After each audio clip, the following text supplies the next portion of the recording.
Bismillah ar-Rahman ar-Rahim. Ferme les yeux un instant. Écoute le son de l'eau, ce murmure léger qui glisse sur la peau, qui frappe doucement le sol, qui semble chanter quelque chose. Et si ce chant n'était pas seulement celui de la propreté, mais celui d'une purification plus profonde, celle du cœur et de l'âme, tu ouvres le robinet, l'eau coule, tu tends la main, elle est fraîche, vivante.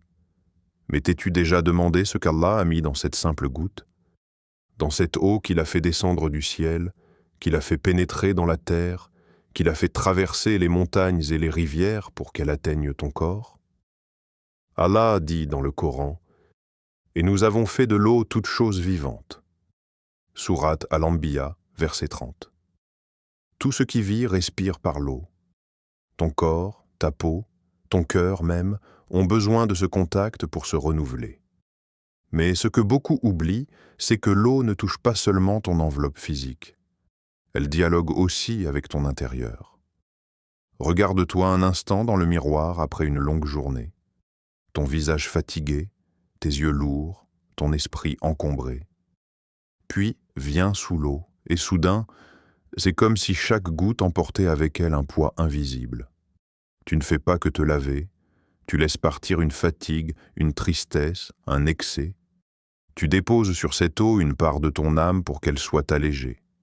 Mais attention, l'eau ne te purifie que si ton intention le veut. Sans cette intention, elle ne sera qu'un passage, une habitude, un automatisme.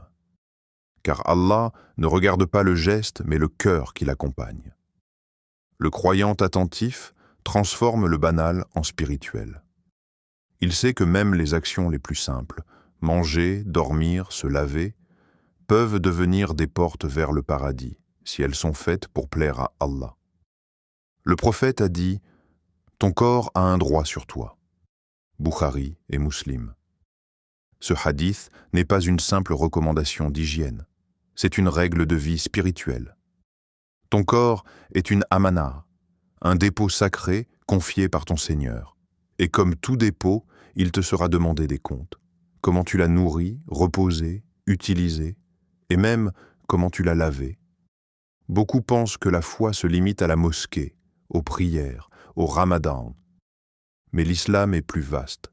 Il pénètre chaque instant du quotidien.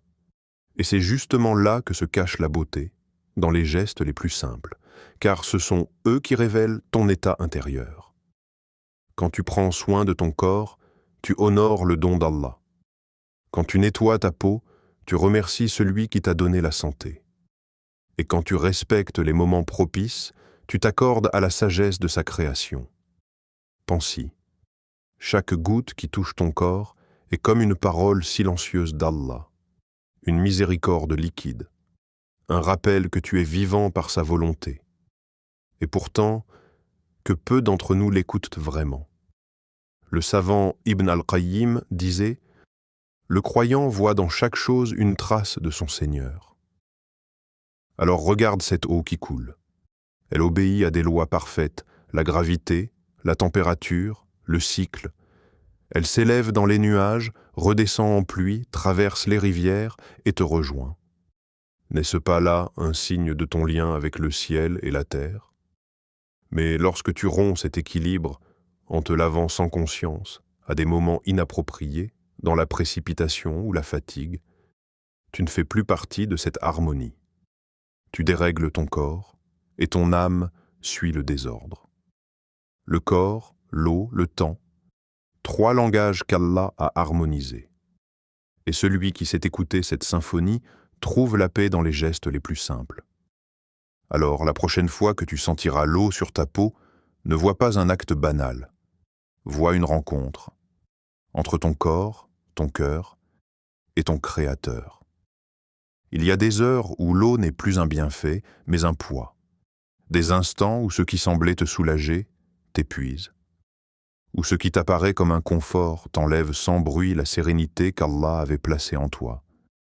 Écoute bien. Tout dans la création obéit à un ordre. Le jour pour l'action, la nuit pour le repos. Les astres, les marées, les battements de ton cœur, tout est soumis à des rythmes précis. Et quand tu les défies, même sans t'en rendre compte, tu perds un peu de ton équilibre. La nuit profonde, après minuit. Les rues se taisent, le monde s'endort. Dans le ciel, les anges descendent, cherchant les cœurs éveillés qui invoquent Allah dans le silence. Et toi, tu entends ton corps murmurer « Assez pour aujourd'hui ». Mais tu choisis de rallumer la lumière, d'ouvrir l'eau, de plonger dans une douche brûlante ou glacée. Sur le moment, tu crois trouver le réconfort. Mais l'eau frappe ta peau comme un réveil brutal. Ton cœur s'emballe, ta respiration change, ton corps reçoit une alerte. Il fait jour. Tes muscles se tendent, ton cerveau s'active, et ton âme, qui voulait s'abandonner au repos, se retrouve piégée dans un tumulte invisible. Tu te glisses dans ton lit, mais le sommeil s'échappe. Tu fermes les yeux, pourtant ta tête bourdonne. Ton cœur bat trop vite, ton corps est confus, et quand l'Adhan de Fajr retentit, ton âme s'élève à peine. Tu pries, mais ta présence s'est dissoute dans la fatigue. Tu es debout devant Allah, mais ton esprit est ailleurs. Le prix d'une simple douche mal placée. L'eau, cette miséricorde descendue du ciel, peut aussi devenir une épreuve lorsqu'on l'invite au mauvais moment. Le prophète nous a enseigné la modération, même dans le repos. Il savait que le corps a des droits et que violer ses rythmes, c'est manquer à la sagesse d'Allah. Et après le repas, quand ton estomac travaille, quand ton sang se concentre pour digérer les bienfaits qu'Allah t'a donnés, à ce moment précis, ton corps demande calme et patience. Mais beaucoup se précipitent sous l'eau, croyant s'alléger. Ils ignorent que le sang, au lieu de nourrir l'intérieur, se disperse à la surface de la peau. La digestion se trouble, le cœur s'alourdit, la fatigue s'installe. Tu sens un vertige, une lenteur, une torpeur. Et quand vient l'heure de la prière, ton esprit est paresseux, ton corps engourdi. Tu ne peux pas goûter pleinement à la douceur du dhikr, car tu as perturbé ce que ton Créateur avait ordonné en toi. Le corps parle un langage silencieux. Il dit « Laisse-moi digérer, et je te rendrai fort ». Mais si tu l'interromps, il se rebelle. Et ses cris se traduisent par ses fatigues, ses maux, ses pensées dispersées que tu ne comprends pas. Et que dire de la douche après l'effort? Quand tu rentres épuisé, le front humide, le souffle court, tes muscles brûlent encore, ton cœur bat comme un tambour. Tu ouvres l'eau froide cherchant la délivrance, mais l'eau heurte ton corps comme une gifle. Le sang, chauffé par l'effort, se contracte brutalement. Ton cœur hésite, ta tête tourne, une fatigue étrange s'installe. Ce que tu appelles fraîcheur devient en vérité un désordre, un choc que ton corps supporte mal et que ton âme ressent. Les anciens, sans science moderne, le savaient eux déjà. Ne jette pas l'eau sur un corps brûlant, car même l'acier craque sous le froid soudain. Et si ton corps craque, c'est ton esprit qui s'effrite ensuite. Combien de fois une simple fatigue physique devient une lassitude spirituelle? Combien de fois une nuit agitée te fait prier sans cœur, lire sans concentration, vivre sans saveur? Rappelle-toi, Allah n'a rien créé au hasard. Le jour et la nuit ne s'opposent pas, ils se complètent. Et toi, tu es fait pour te mouvoir avec eux, pas contre eux. L'eau est un remède, une lumière, mais elle obéit à des heures. Ignore-les, et cette lumière s'éteint. Prends soin de ce dépôt qu'Allah t'a confié. Ton corps n'est pas un instrument à user, mais un serviteur à préserver. Respecte ses lois, et il te mènera vers plus de paix. Viens en douceur à l'eau, quand le moment est juste, et elle te rendra ce que tu lui offres, équilibre, clarté et baraka. Et pourtant, il existe des moments où se laver n'est plus un simple geste du quotidien. Des instants où l'eau cesse d'être matière pour devenir lumière. Elle ne nettoie plus seulement la peau, elle polit le cœur. Elle ne rafraîchit pas ton corps, elle réveille ton âme. Il y a des heures qu'Allah a bénies, des instants où le ciel et la terre s'accordent, où le monde visible s'unit à l'invisible. Ce sont des portes, et celui qui les franchit avec intention goûte à une paix que rien d'autre ne peut donner. Avant Fajr, à l'aube, Le monde dort encore. Les lampes des villes s'éteignent, les oiseaux hésitent à chanter. Le ciel pâlit, comme s'il retenait son souffle. Et toi, tu te lèves doucement. Tu ouvres le robinet, l'eau coule comme un murmure venu du ciel. Tu verses quelques gouttes sur ton corps fatigué. Elles glissent sur ta peau comme des perles de miséricorde. Ce n'est pas seulement ton corps qui s'éveille, c'est ton esprit qui s'allège, ton cœur qui s'éclaire. Tu sens que quelque chose en toi se nettoie au-delà du visible. Tu t'apprêtes à rencontrer ton Seigneur. Et cette eau devient ton wudu prolongé, une préparation secrète, une façon de dire « Oh Allah, je viens à toi propre, dehors comme dedans ». Chaque goutte devient un dhikr, chaque frisson, un rappel de la vie qu'il t'a donnée. Tu sens le sang circuler, le souffle s'harmoniser, la fatigue s'en aller. Et quand tu poses ton front sur le tapis de prière, ton cœur est déjà lavé par l'eau du matin. Le fajr n'est plus une obligation, mais une rencontre. Puis vient le vendredi. Jour de lumière, jour choisi par Allah pour élever les cœurs. Le prophète a dit « Le ghusl du vendredi est une obligation pour tout croyant pubère. » Bukhari, Muslim. Ce n'est pas qu'une question d'odeur ou de propreté. C'est un symbole d'honneur. Le croyant se purifie avant d'aller vers la maison d'Allah. Il se parfume, il revêt ses plus beaux habits, il nettoie son cœur de la poussière de la semaine. Il découvre ce que nos grands-parents savaient sans le dire, que le corps suit les marées invisibles du jour et de la nuit, et que les violer, c'est ramer à contre-courant. Tu t'épuises, tu te disperses, tu perds ta paix intérieure. Le croyant attentif, lui, ne regarde pas seulement l'horloge. Il regarde le ciel, il écoute son souffle, il ressent son cœur. Il sait quand l'eau l'appelle et quand elle lui dit d'attendre. Car il a compris que le corps est le miroir de l'âme. Quand il se lave au bon moment, il sent une harmonie subtile, une légèreté nouvelle, une lucidité paisible, comme si chaque goutte d'eau réajustait quelque chose d'invisible en lui. La fatigue s'en va, les pensées se calment, la prière devient plus douce.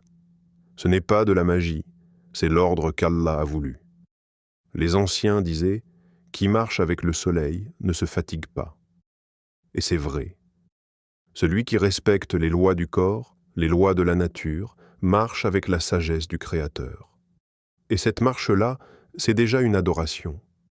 Les compagnons du prophète, ces hommes et ces femmes que la lumière du Coran a façonnés, que la parole d'Allah a réveillés. Ils n'étaient ni des philosophes, ni des théologiens savants. Ils étaient des cœurs vivants, des âmes en éveil. Ils respiraient la foi, la disciplinaient et la faisaient couler jusque dans les moindres gestes du quotidien. Pour eux, rien n'était insignifiant. Manger, marcher, dormir, se laver, tout était un acte d'adoration. Ils savaient que le croyant se distingue non pas seulement par ce qu'il fait dans la mosquée, mais par la manière dont il vit en dehors d'elle. Umar ibn al-Khattab, qu'Allah l'agrée, avait cette phrase puissante. La force du corps est une aide à la foi. Il ne parlait pas d'orgueil, ni d'apparence, mais de cette vigueur intérieure, de cette discipline du corps qui soutient l'esprit. Car il savait qu'un corps affaibli finit par peser sur la foi. Un cœur pieux dans un corps négligé devient comme une lampe sous une cloche. La lumière existe, mais elle peine à briller. Umar vivait avec rigueur. Il dormait tôt, se levait avant l'aube, mangeait avec mesure. On disait de lui qu'il connaissait la valeur du repos, mais qu'il méprisait la paresse. Et lorsqu'il se lavait avant la prière, c'était comme s'il revêtait une armure spirituelle. Son corps prêtait serment à son âme. Aujourd'hui, nous servirons Allah avec toute notre force. Ali ibn Abi Talib, qu'Allah l'agrée, avait une vision encore plus subtile. Il disait « Le corps et le cœur se nourrissent l'un de l'autre. Si l'un s'affaiblit, l'autre faiblit aussi. » Cette phrase, d'une profondeur bouleversante, renferme tout un équilibre. Le corps n'est pas l'ennemi de l'esprit, ni l'esprit celui du corps. Ils sont deux moitiés d'un même serviteur. Le corps est le véhicule, l'âme est la direction. Et pour avancer vers Allah, les deux doivent marcher ensemble. Les sahabas vivaient cette symbiose. Ils se lavaient avant les prières importantes, non pas seulement pour enlever la poussière, mais pour purifier leur état intérieur. Ils savaient que chaque goutte d'eau portait une bénédiction, qu'elle pouvait effacer les fautes invisibles et apaiser le cœur troublé. Un hadith rapporté par Muslim dit « Lorsque le serviteur fait ses ablutions, chaque péché commis par ses yeux, ses mains et ses pieds sort avec l'eau. » Imagine cette scène. Un compagnon verse de l'eau sur son visage. Et avec chaque goutte, c'est un souvenir, une erreur, un poids qui s'efface. Quand il se tient ensuite devant Allah, il n'est plus le même homme qu'il était quelques instants plus tôt. Il est renouvelé. C'est cette conscience que les pieux ont conservée, transformer les gestes ordinaires en offrandes. Se laver avant Fajr, c'était réveiller non seulement le corps, mais aussi la foi. Se purifier avant Jumu'ah, c'était honorer la communauté et la maison d'Allah. Et avant de dormir, c'était se présenter au repos comme on se présente à la mort, avec le corps propre, le cœur léger et la langue encore vibrante du dhikr. Il n'attendait pas les miracles. Il créait les conditions pour que la baraka descende. Et la baraka, elle descendait vraiment. Dans leur maison simple, dans leur visage lumineux, dans leur nuit paisible. Aujourd'hui, nous cherchons la paix dans 1000 directions, dans les livres, dans les vidéos, dans les distractions. Mais elle est là, dans les détails que nous négligeons, dans la façon dont on se lave, dont on respire, dont on se prépare à prier. Les pieux avaient compris que l'islam est une éducation du quotidien avant d'être une théorie du sacré. Ils faisaient de leur corps un serviteur fidèle et de leurs habitudes une école spirituelle. Regarde Uthman ibn Affan, qu'Allah l'agrée. Chaque fois qu'il faisait ses ablutions, il souriait. On lui demanda un jour « Pourquoi ce sourire à chaque fois que tu touches l'eau ?» Il répondit « Parce que je sais que chaque goutte qui tombe est une faute qui s'en va. » Quelle lucidité, quelle douceur dans la foi. Ce que nous voyons comme un geste mécanique, il le vivait comme une rencontre. Chaque goutte d'eau sur leur peau était un rappel. Allah m'a donné cette pureté, je dois la préserver. Ils vivaient dans une discipline équilibrée où le corps soutenait la foi et la foi guidait le corps. Ils savaient rire, mais sans excès. Ils savaient travailler, mais sans négliger leur peau. Ils savaient se purifier, mais sans extravagance. Leur secret, la modération. Allah dit dans le Coran « Et ainsi, nous avons fait de vous une communauté du juste milieu. » Sourate Al-Baqarah, verset 143. Et c'est ce juste milieu qu'ils ont incarné. Ils marchaient entre le ciel et la terre, conscients que chaque mouvement, chaque souffle, chaque goutte d'eau pouvait devenir une adoration. Quand tu respectes les moments qu'Allah a rendus propices, ta douche n'est plus un simple geste. C'est une prière sans mots, un murmure entre ton cœur et ton Créateur. Un moyen de dire « Ô Allah, je prends soin du dépôt que tu m'as confié. Je veux t'honorer jusque dans les détails. Et si toi aussi, tu transformais ce geste en lumière? Et si chaque goutte d'eau sur ton corps devenait une parole de gratitude? Et si ton bain devenait ton dhikr, ta paix, ta connexion?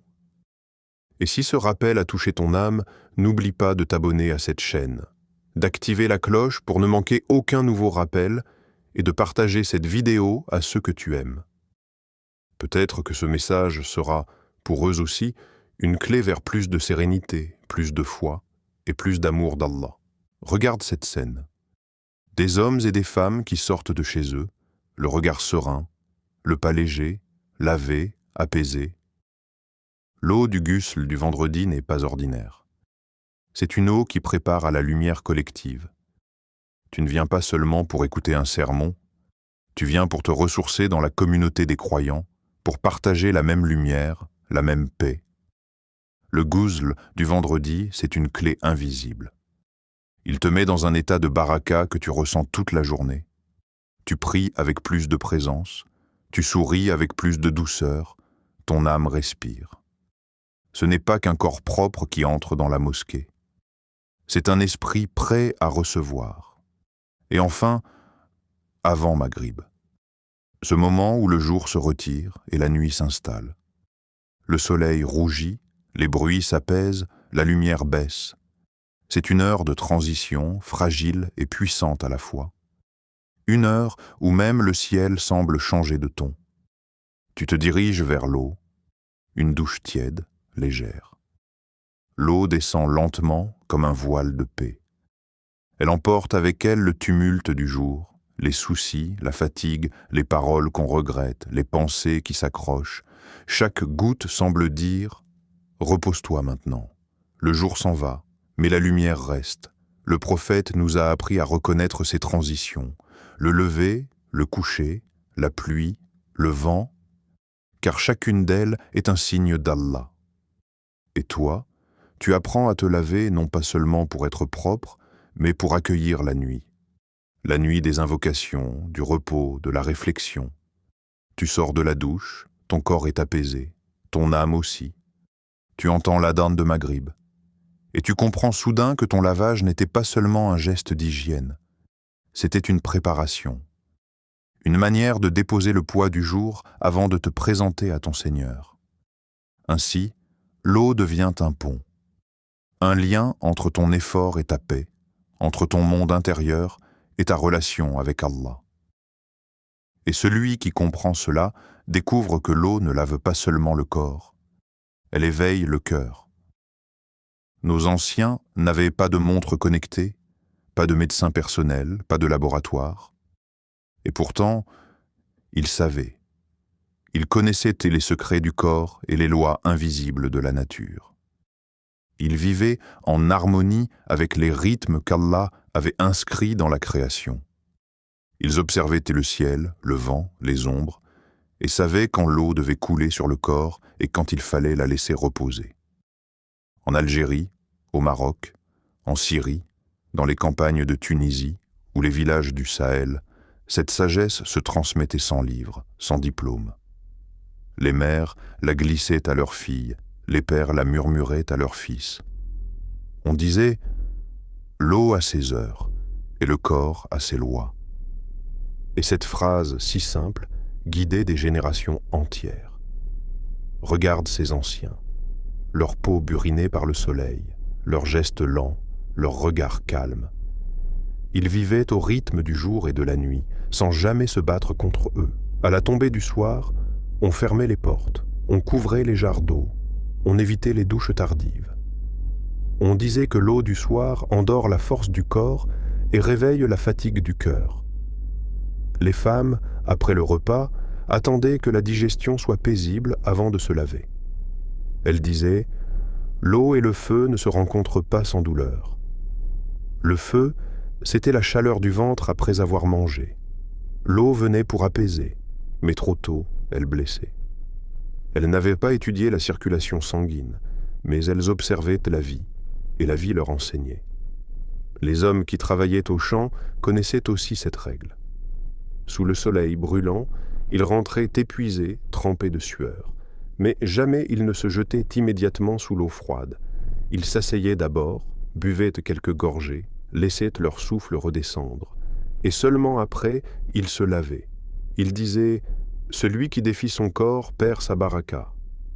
Leur science, c'était l'observation. Leur école, c'était la nature. Ils vivaient dans un monde où chaque geste avait un sens, où chaque heure avait son message. Ils savaient qu'Allah a créé le temps non pas comme une simple succession de minutes, mais comme un rythme sacré. Et aller contre ce rythme, c'était se fatiguer pour rien. Aujourd'hui, nous avons les écrans, les horaires décalés, la lumière artificielle. Nous vivons la nuit, dormons le jour, mangeons sans faim et nous lavons sans moment. Nous croyons maîtriser notre corps alors que nous avons perdu l'art de l'écouter. Et parfois, nos douleurs, nos insomnies, nos anxiétés ne sont pas des maladies, Ce sont des déséquilibres spirituels, des rappels silencieux d'un corps qui dit « Reviens à la nature qu'Allah t'a donnée ».